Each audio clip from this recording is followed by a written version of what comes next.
Relation with company. Company के साथ हमारा रिलेशन कैसा होना चाहिए? कैसा होना चाहिए सर? बहुत बढ़िया, बढ़िया होना चाहिए। 2-3 पॉइंट्स हैं। Your feelings are important.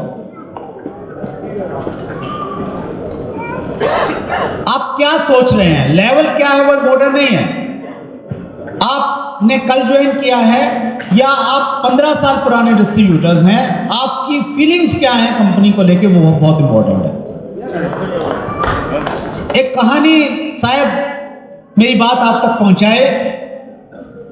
एक बहुत बड़ी फैक्ट्री कंपनी, बहुत बड़ा एक मैन्युफैक्चरिंग यूनिट था।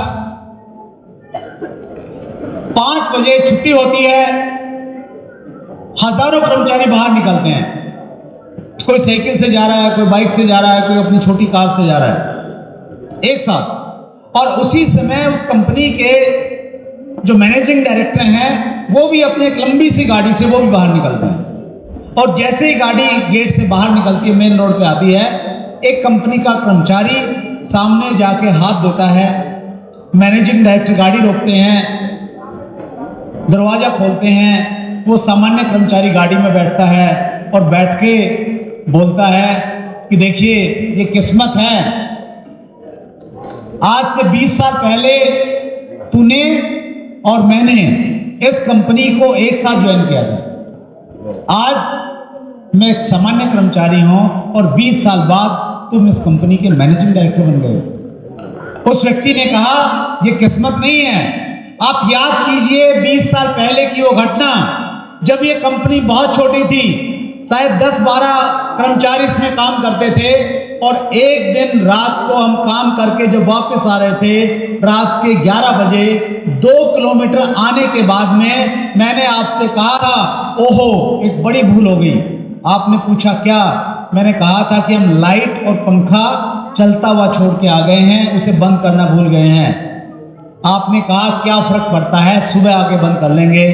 आप जाके सो गए थे, मैं पैदल वापस गया था, उसे बंद करके आया था। मैं उस समय भी मानता था कि मैं इस कंपनी का मैनेजिंग डायरेक्टर हूं।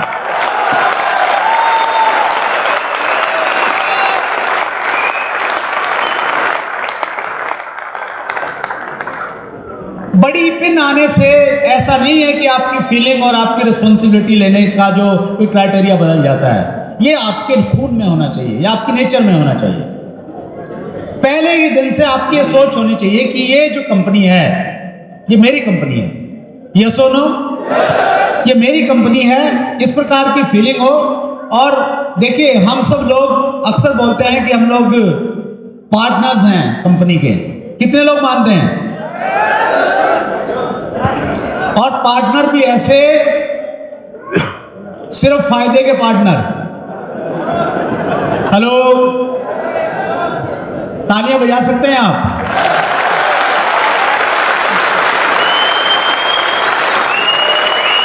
ऐसी और कहीं पार्टनरशिप मिलेगी नहीं। पार्टनरशिप का मतलब ये है कि फायदा होगा तो वो भी और नुकसान हो गया तो वो भी बटेगा, जो हमारी टर्म्स कंडीशन है। लेकिन हमारी टर्म्स कंडीशन ये है, जब हम आरसीएम के डायरेक्ट सेलर बनते हैं तो घाटे का कोई सीन नहीं है कि भाई कंपनी घाटे में चलेगी तो कितना कितना बांटना है, कितना देना है। सिर्फ ये है कि कंपनी का जो टर्नओवर होगा बैलेंस वॉल्यूम का 45% तो आपको बाप में ही बांटा ही जाने वाला है, प्रॉफिट के पालने से। तो हमें और एक लेवल ऊपर चढ़ के काम करना चाहिए सर। यस, तो वो एक फीलिंग होनी चाहिए। और ये देखिए ये वाला एटीट्यूड हमारा होना चाहिए। कोई भी प्रॉब्लम, बड़ी ऑर्गेनाइजेशन है, कुछ से कुछ प्रॉब्लम आएगी। कहीं कोई प्रोडक्ट खराब हो जाएगा, कहीं कोई पिकअप सेंटर का व्यवहार ठीक नहीं होगा, कहीं कोई दूसरा इश्यू आ जाएगा।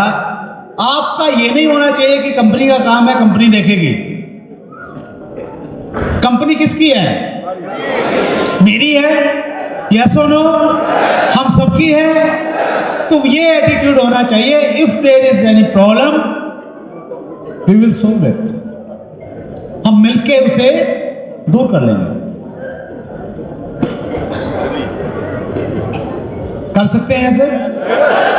यस, और ज्यादा जिम्मेवारी के साथ कर सकते हैं। ये हम सर को ये वायदा दे सकते हैं कि सर आप बड़ी बड़ी प्लानिंग कीजिए, बड़े बड़े प्रोडक्ट लेके आ रहे हैं, आप बड़ी बड़े मैन्युफैक्चरिंग यूनिट्स लेके आ रहे हैं, रिसर्च सेंटर बना रहे हैं। हम अपनी जिम्मेवारी को पहले से ज्यादा मुस्तैदी के साथ में पूरा करेंगे, ये कमिट लेके जा रहे हैं इस यूनिवर्सिटी से हम लोग। यस, कर सकते हैं। Thank you so much. बहुत इंपॉर्टेंट पॉइंट है sir, always respect the products. हमारे जो प्रोडक्ट हैं, चूंकि इन प्रोडक्ट का कोई विज्ञापन नहीं आ रहा कहीं पे, हम ही उसके विज्ञापन करने वाले हैं, तो सम टाइम हम अपने प्रोडक्ट को अंडर एस्टिमेट करते हैं कि यार विज्ञापन नहीं आ रहा है, कोई वैसा ब्रांडिंग नहीं है, या पहले की कोई इमेज बनी हुई आपके दिमाग में। टीसी सर ने बताया कि किस प्रकार लोगों का जो परसेप्शंस है वो आरसीएम के प्रोडक्ट के ऊपर बदल रहा है। पहले लोग देखते थे कि आरसीएम का प्रोडक्ट ऐसा ही होगा, और ये सही बात है। मुकेश कोठारी जी बताते हैं कि हमने उस जमाने में बिजनेस किया जब पहला प्रोडक्ट टूथपेस्ट आया, उसका तेल पहले आ जाता था और उसका जो कठोर वाला हिस्सा होता था वो बाद में बाहर निकलता था। तो जैसे आप गलतियां करते हैं डिस्ट्रीब्यूटर्स के साथ में, वैसे गलतियां होते होते आज कंपनी उस लेवल पे पहुंच गई है कि हम दावे के साथ कह सकते हैं कि दुनिया के सबसे बेहतरीन और रीजनेबल प्रोडक्ट आरसीएम बिजनेस के पास उपलब्ध है।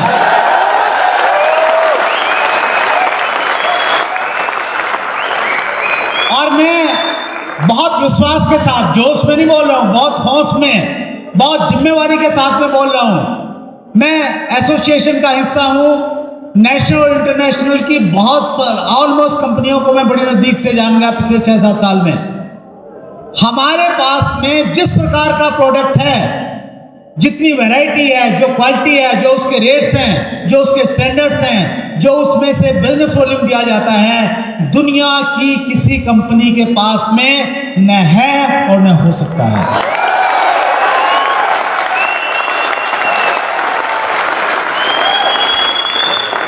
नहीं, ये तो हमें मालूम है, और हो नहीं सकता। मैं इसलिए कह रहा हूं, जिस प्रकार का हमारा इंफ्रास्ट्रक्चर है, मैन्युफैक्चरिंग प्लांट्स हैं, अपने खुद के डिपो हैं, कोई सोच भी नहीं सकता। एक मल्टीनेशनल कंपनी है, उन्होंने पिछले दिनों चेन्नई में एक छोटा सा प्लांट बनाया। हेलो, इतना छोटा प्लांट अगर वो आरसीएम वर्ल्ड में अगर रखो तो वो गुम ही हो जाए कहीं। और वो इतनी उसकी मार्केटिंग कर रहे हैं कि मल्टीनेशनल कंपनी ने इंडिया में प्लांट लगा दिया, इंडिया में प्लांट लगा दिया, इंडिया में प्लांट लगा दिया। कोई मुकाबला नहीं कर पाएगा सर। आप आरसीएम को पुरानी नजरों से और पुराने से चश्मे से मत देखिए। आरसीएम एक बहुत बड़ी ताकत के रूप में इस इंडस्ट्री में उभर रहा है।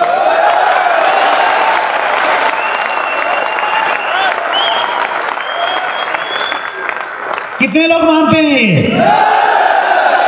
और देखिए, इतिहास अपने आप को दोहराता है। लोग आएंगे चले जाएंगे, जिनके पास विजन है, जिनके पास ये विश्वास है कि हमारा नंबर 1 प्रोडक्ट है, नंबर 1 मैनेजमेंट है, वही आने वाले समय में इस लाखों करोड़ रुपए की इंडस्ट्री को लीड करेंगे, वही लोग डायरेक्शन देने वाले हैं, और आप वो हो सकते हैं। सो उसके लिए जरूरी है कि आप प्रोडक्ट के बारे में रिस्पेक्ट कीजिए। कंपनी की मैनेजमेंट, टीसी सर को लेके हम सब लोगों में बहुत सम्मान है, और वो होना भी चाहिए। हम बहुत ब्लेस्ड हैं, बहुत सौभाग्यशाली हैं कि ऊपर वाले की विशेष कृपा हमारे ऊपर हमेशा बरसती है, उनके आशीर्वाद के रूप में। Thank you so much sir.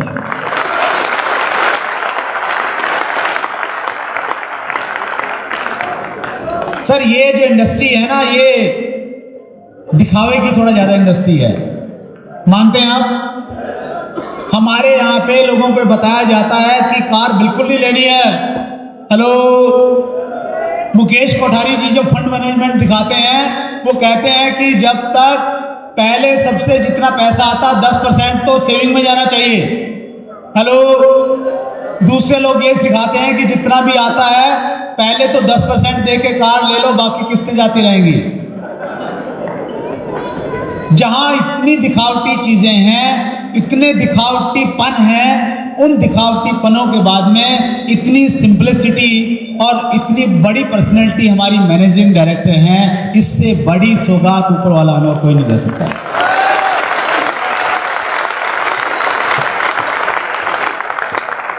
Company staff, देखिए हमें रिकॉग्निशन मिलता है, मालाएं मिलती हैं, ट्रॉफियां मिलती हैं, लेकिन जो हमारे साथी काम करते हैं ऑफिस में, कस्टमर केयर पे जो बैठे रहते हैं, उनको क्या लगता है आपको ये सब तामझाम मिलता है सर?